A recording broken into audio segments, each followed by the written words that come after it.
போக்கிய அருளாளர் இறைவன் எங்கும் நீக்கமர கலந்துள்ளான்.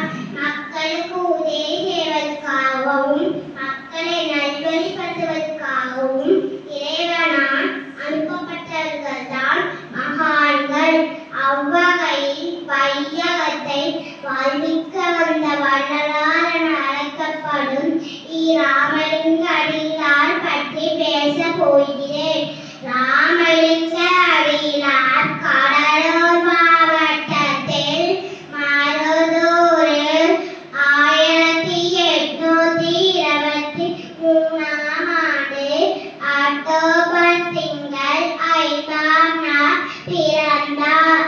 இவருடைய பெற்றோர் ராமையா பிள்ளை, சின்னம்மையார் ஆவார். இவர் 6 மாத குழந்தையாக இருக்கும் போதே இவர் தந்தையை இழந்தனர். அதன் பிறகு இவர் தாயாரோடு சென்னையில் வாழ்ந்து வந்தார். ஆனால் இவருக்கு படிப்பில் நாட்டமில்லை.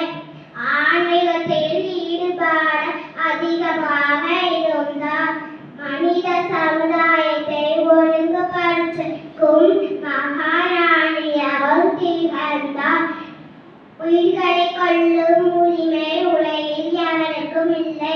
வாடிய பயிரை கண்ட போதெல்லாம் வாடினேன் என்று கூறி தாவரங்களுக்கும் உயிர் உள்ளது என்று உலகிற்கு உணர்த்தியவர் வள்ளலார்.